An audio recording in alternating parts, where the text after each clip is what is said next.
Hey everybody, Ann here. Yep, lost my voice because I was screaming like a banshee last night. So if you read the community post, you know that there was a stray dog who attacked Mr. Lucas and Seth and Selena's flock. I'm going to show you some pictures and just kind of explain what's going on. But first, just to recap, last night I was just headed out to take Papa for his final walk for the night, and I had just taken him out of the gate, and I heard chickens in distress across the street, and then I saw a dog in the run, just like running around, and the chickens are flying everywhere, and they got out, tried to escape, and then I saw the dog come out and pounce on Mr. Cockadoo, and I just ran as quickly as I could, but I just couldn't run fast enough, I guess. It happened very quickly, and I actually don't know how long it had been there, but it couldn't have been for very long.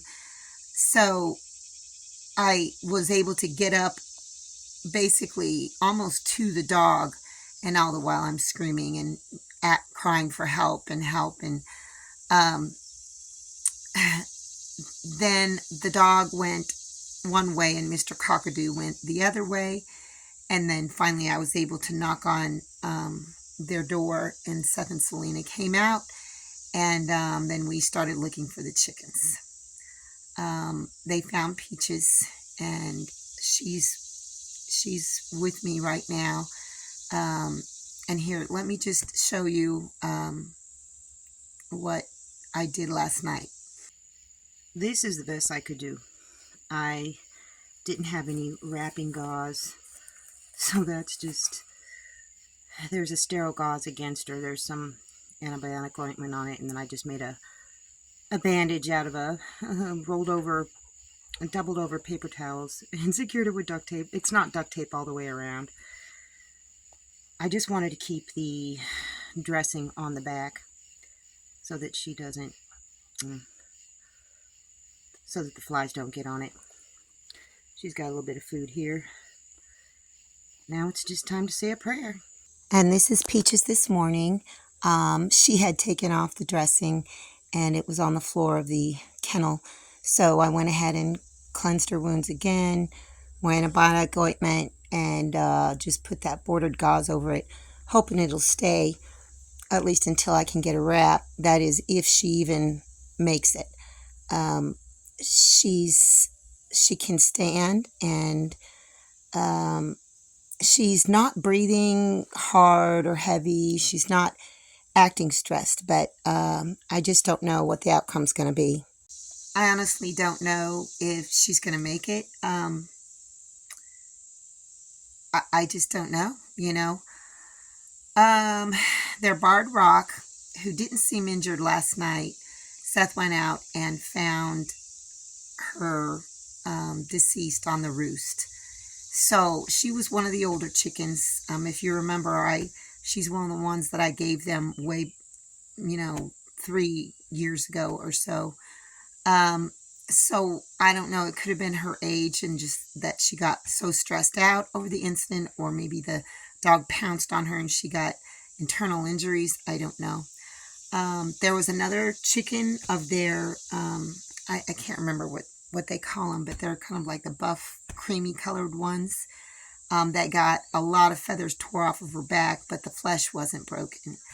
On Peaches, her flesh, she's got a cut about this big, and it's just wide open. I tried to get it put back together. I cleansed it with hydrogen peroxide and wound wash, really good, and put some antibiotic ointment on it, but and it's covered now.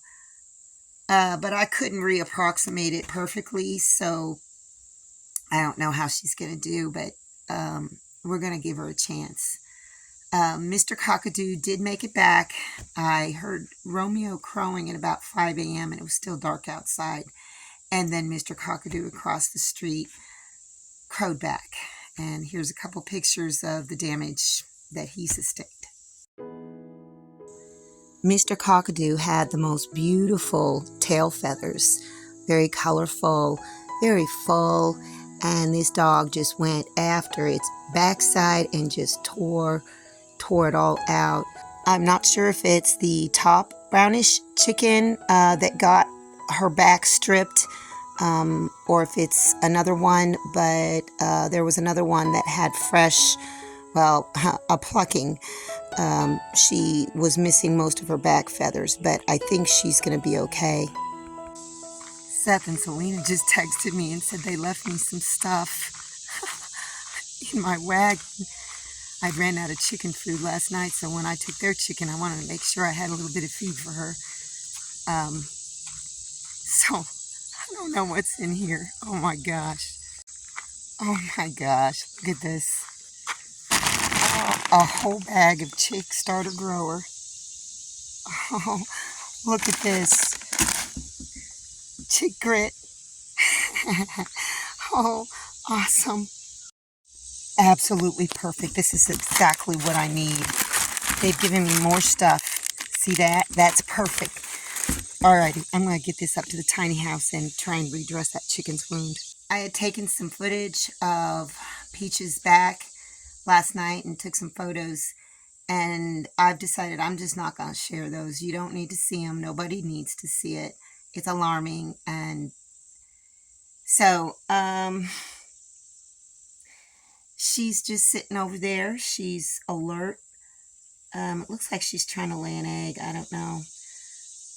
But I got some grub worms. Oh, I gotta show you in the next video. I got some black soldier fly grub worms, and I put some in my hand and put it up next to her, and she did eat some of those. I've not seen her drink yet, but for right now, I'd rather she just stay sitting, which she is. And I've got it dimly lit in here, so hopefully, hopefully she'll be able to mend. The biggest thing that I'm worried about is infection, but at least I'm going to be able to keep that wound covered so that she doesn't get fly strike. That would not be good. Anyhow, well, I don't think I'm going to go live today. I'm going to save that for another time, but I just want to appeal to you dog owners out there. You've got to control your animals. You can't just assume that you can let them out and not supervise them and not train them to stay on your property, and expect nothing bad to happen. You've got other dogs in the neighborhood, cats, chickens, and it's pretty selfish of you to just do that, just to let your dogs roam free. Now, Mr. Lucas across the street, his dogs roam free, but they have taken a lot of measures to train them to stay on their property, and they never leave the property. Neighbor dude over there, all his dogs stay over there. They don't go roaming around anymore. But you know what? The other neighbors in the neighborhood let their dogs run loose, and I've had it. I have completely had it. I am not going to tolerate this anymore. So, y'all, if you want to keep your animals, then you need to take care of them. Don't be a bad owner. Anyhow, I could just go on and preach about this forever, but I'm exhausted. So, I'll keep you updated. Anyhow, that's all I got for you guys today. See you in the next video. Thanks for watching, everybody. I hope you enjoyed the video. Make sure you like, subscribe, hit the bell, and y'all have a good one.